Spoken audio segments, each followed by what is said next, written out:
All right, here we have Best of 2012. This one's from Barbados. Is this Ilona? Ilona? Loustic? From Harrison College, 2012. All right, who wants to give this one a read? I see dialogue. I like that. The story was written in response to the following statement. Write a story which includes these words.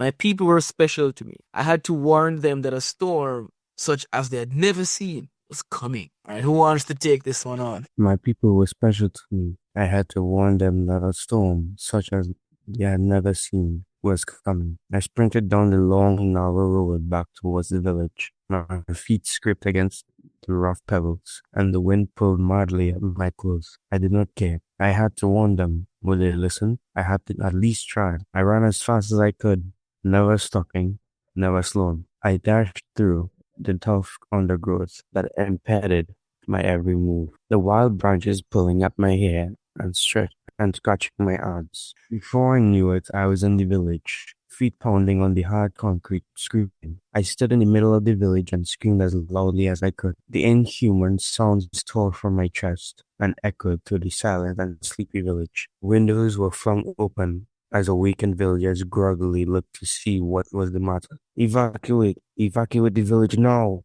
I screamed. A storm is coming. You will all die. Concerned faces peered at me through the dark gloom. Show yourself, laddie, they requested. I hesitated. They would kill me if I did. Yet the village needed me. It was me or them. I stepped into the glow of a nearby house, feeling the worst. There was a gasp, and before I could say a word, a gun was aimed at my heart. Gallo stepped from the shadows. Laddie, you've come back. You know the penalty, he growled. Gallo, there's a storm coming. You must... What? Sorry, this just means there's an error here. You can skip. I exclaimed. The penalty is death, eh? Death, Gallo snarled. There ain't no storm coming. I glanced around, only to see my mother's head hung in shame. I'm serious, Gallo. The storms are coming. Fast too. Tell the villagers to leave, I cried. There was a silence, and as if on cue, a strong gust of wind whipped through the village. Gallo knew the storm was coming. Sound the alarms. Wake the village. We must go to the safe house before it's too late. The village became chaotic as everyone was awakened, and food provisions hastily grabbed. All the while, the winds grew more and more fierce. The storm would soon be there. Quickly, I helped to herd the frightened people to their safe houses. It began to rain. The last few of the villagers bolted themselves into the safe houses. As I turned to go, I caught Gallo's eye. A simple nod. A million thanks. I walked away into the hammering raindrops, the rain heavy, but my heart light. As I curled into a ball in a small hole to protect myself from the nightmarish onslaught, one thought remained in my mind. I saved the village. Oh, very good reading, Isaiah. What do you think? I have some thoughts on it, but let me know. What do you think of this story on a whole? What do we think? I think it's interesting. One thing that caught my eye is how the dialogue is presented. What do you mean? Well, it seems to be similar to how you would see dialogue in a novel, because I don't think I've ever tried. Well, I haven't. When I usually write, I never usually put the dialogue in this format before. Oh, you mean how it's formatted with Yeah. paragraphing? Yes, it's quite interesting. Well, that is the correct way. That's how you should organize dialogue. So basically each speaker speaks in a new line, and then if something is happening that's unrelated to the person who just spoke, new paragraph again. So someone says evacuate, something else is happening that's not being done by the eye, so new paragraph. Someone else speaks, new paragraph. Someone else does something, new paragraph. Right. So that's why I said it's hard to count how many paragraphs are in a story, because the dialogue really breaks it up. You have lots of one-line paragraphs. I think this story is much better than the one we looked at before, because there's much more of a balance among action, dialogue, description. The previous one, I think the description was a little bit better than that one. The description there was really, really top tier. The description here is pretty good too, but I get more action, and the dialogue is very interesting. Very interesting.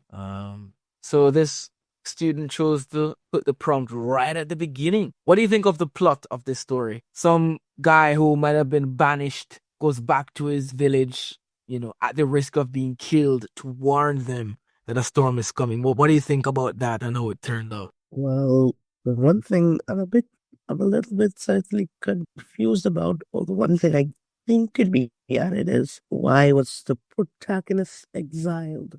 How was he exiled?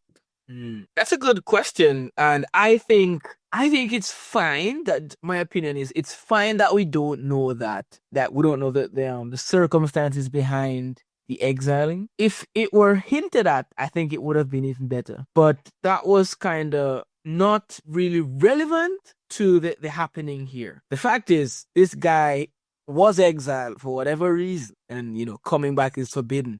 But it would have been interesting if in the dialogue Gallo just mentioned, you're wanted for treason or you this or that.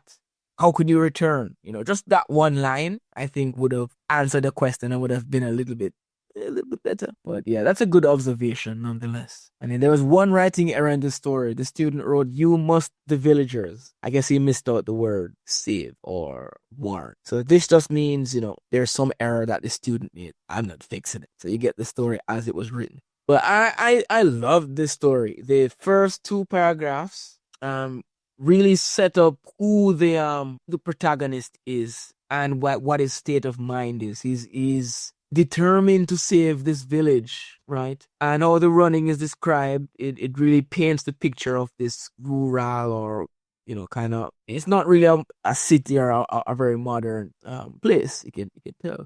My feet scraped against the rough pebbles, so cobblestones, a pebbled path. The wind pulled madly at my clothes. That's nice, and I like the sentence. I like the variations between long and short sentences. I did not care. I had to warn them. Two short sentences, kind of showing that resolve, right? Would they listen? I had to at least try. That's a nice quick way to show what's happening in the speaker's mind, right? Yeah. Never stopping, never slowing. That's nice. Undergrowth. Nice. Peak vocabulary right there. Impeded. Good vocabulary. And then the dialogue here just comes out of nowhere. Evacuate the village. No, I love the use of exclamation points here. Really adding the drama to this scene, and the response doesn't come with words, it comes with action. Concerned faces peered at me through the dark gloom. That's a beautiful phrasing, right? Through the dark gloom instead of through the night or through the darkness. Really good imagery. And gloom also adds not just that physical image, the imagery of not just the visual imagery, but also the emotional state. Gloom, storm is coming. Show yourself, laddie, they requested. I hesitated. They would kill me if I did. So this here is an important point in the story, because now we realize that coming back to save the village is a very risky move, and there's more weight added to it. There's more sense of, man, this guy, he's going to be a hero. He's risking his life to do this, right? Yet the village needed me. It was me or them. Very, very dramatic. I stepped into the glow of a nearby house. Feeling the worst is a little weird. Fearing the worst is probably what the student. And then the little dialogue, the conversation here between Gallo and the speaker, very, very cool. It feels a little bit movie-like, the kind of dialogue. It's easy to imagine this as a really good movie scene or anime scene. The dialogue is really good. Gallo, full stop. There's a storm coming. You must save the villagers or warn the villagers. The penalty is death. Aye, death. Gallo snarled. I like snarl. There should be a comma here. There ain't no storm coming. They are coming here. Pretty interesting. Yeah. I walked away into the hammering raindrops. Look at that imagery. Hammering raindrops. That's really good. The rain heavy, but my heart light. Beautiful. The metaphor and contrast happening. What do you think happens at the end? Or what do you think happens right after the story ends? What do you think is going to happen? He either goes back out into the forest, or he will stay in the village again. I think he's going to be welcomed back with open arms, because as I turned to go, he turned to leave, right? To head back. I caught Gallo's eye. A simple nod. A million thanks. So it sounds as if he's welcomed back, because of his heroism. And I guess he leaves anyway, perhaps, because he curls into a small hole, maybe his own hideout or whatever. But it seems as if he's no longer, let's say, banned or exiled. He can go back whenever he wants. Really good story of heroism, determination, bravery, and an excellent use of the prompt.